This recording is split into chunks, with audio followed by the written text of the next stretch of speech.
Louvado seja nosso Senhor Jesus Cristo, para sempre seja louvado. Irmãos e irmãs, e estamos meditando nesses dias no capítulo 4 do Evangelho de São Marcos. Hoje, Jesus continua a falar em parábolas sobre o reino de Deus. Nós vemos duas imagens que Jesus utiliza. Jesus compara o reino de Deus a como quando alguém espalha a semente na terra. De Jesus, ele vai dormir e acorda, noite e dia, e a semente vai germinando e crescendo, mas ele não sabe como isso acontece. A terra, por si mesma, produz o fruto. Primeiro aparecem as folhas, depois vem a espiga, e por fim, os grãos que enchem a espiga. Quando as espigas estão maduras, o homem mete logo a foice, porque o tempo da colheita chegou. Irmãos e irmãs, assim é o anúncio do Evangelho. A partir desse mistério que Jesus nos abre, nós vemos que o reino de Deus tem uma fecundidade que lhe é própria, tem uma vida que lhe é própria. Quando nós olhamos para o que significa esta vida, nós entendemos isso. O que significa uma coisa estar viva? Se nós olhamos para uma rocha, percebemos que ela não tem vida. Mas se olhamos para uma pequena planta, percebemos que tem. O que difere, o que faz com que algo que não tem vida seja diferente daquilo que tem, o que é a vida? E nós podemos dizer que a vida é um princípio de movimento, um princípio de movimento intrínseco. É um movimento intrínseco que vem daquilo que possui a vida. A vida é um princípio de movimento intrínseco. A pedra não se move por si mesma. Ela precisa de um outro, precisa de uma outra ação que possa lhe mover. A planta, ao mesmo tempo que pode ser movida por outro, tem um princípio de movimento intrínseco. Assim são os animais e também os seres humanos. A vida é isto, do ponto de vista natural. E quando nós vemos essa comparação sendo utilizada por Jesus ao reino de Deus, percebemos isso. O reino de Deus tem uma vida que lhe é própria, tem uma fecundidade, uma capacidade de atuação que lhe é própria. Toda a força da nossa evangelização vem de Jesus Cristo, vem desta vida que não pertence não a nós, mas pertence ao seio da Trindade, do Pai, do Filho e do Espírito Santo. Uma vida infinita de amor, um poder infinito capaz de superar todos os obstáculos. Por isso, devemos ter muita confiança na capacidade do Evangelho de produzir a salvação, de produzir aquilo que ele nos traz, o reino de Deus. Não devemos nunca ceder às tentações do desânimo e da tristeza inspirados pelo inimigo, que nos fazem acreditar que o evangelho está superado, que o evangelho não pode mais ser capaz de entrar na história do homem moderno, não tem mais capacidade de entrar na vida das pessoas. Não, o evangelho tem uma fecundidade que lhe é própria. E o evangelho, esse reino de Deus, essa vida que lhe pertence, essa vida pertence ao próprio Cristo Senhor. É Ele que faz com que as coisas, com que o seu plano de salvação germine e cresça. E nós não sabemos como isso acontece, mas nós somos responsáveis por espalhar essa semente.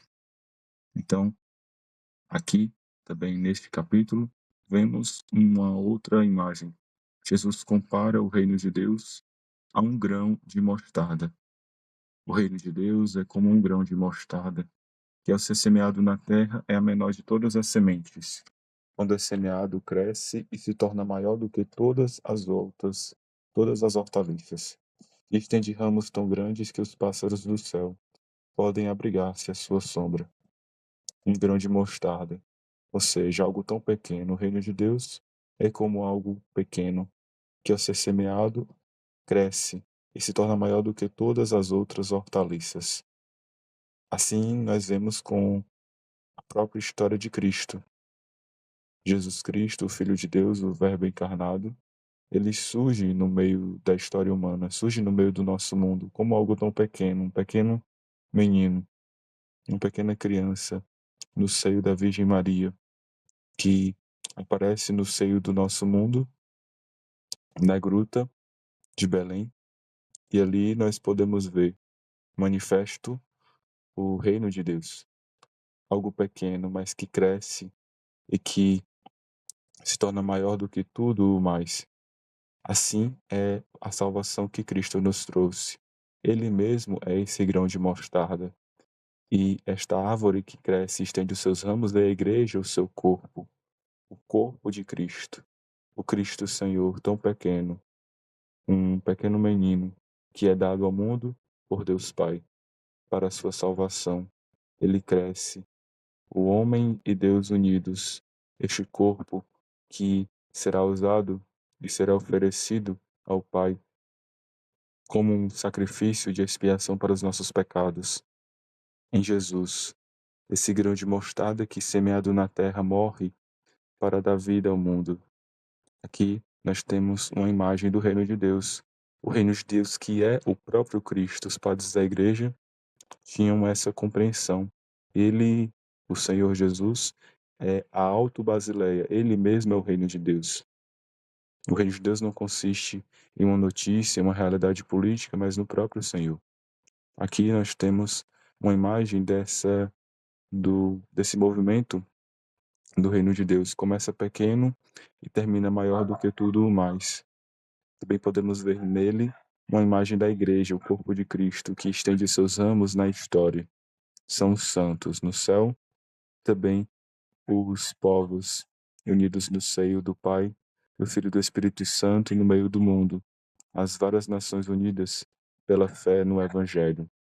São os ramos tão grandes, a igreja que cresce, germina e se propaga cada vez mais, cresce, dando glória ao Senhor, de onde ela veio.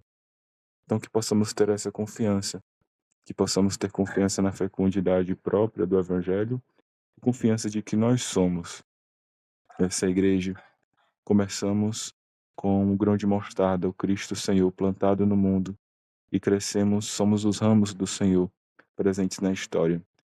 Essa imagem de Jesus também nos inspira a aproveitarmos todas as circunstâncias, aquilo que é pequeno, para anunciarmos o Evangelho. O Evangelho é discreto, não precisa de técnicas, não precisa de estratégias para ser anunciado, precisa somente da simplicidade, de uma fé firme, de uma fé sincera, de um anúncio integral, de um anúncio simples, direto, capaz de comunicar aos homens a vida do Senhor. Precisamos ter essa compreensão.